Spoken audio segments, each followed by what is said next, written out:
What's up guys? Good afternoon. Ilang oras lang ang tulog eh. Galing pang gabi duty. Tapos duty na naman ngayon hapon. Ano eh? Ilang oras lang ang tulog.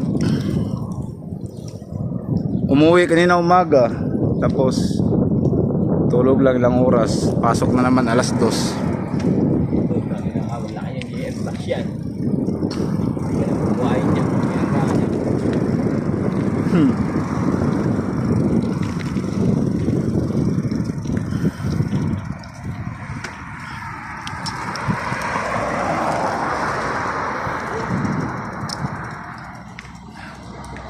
Bah, mas malaki yan ano eh.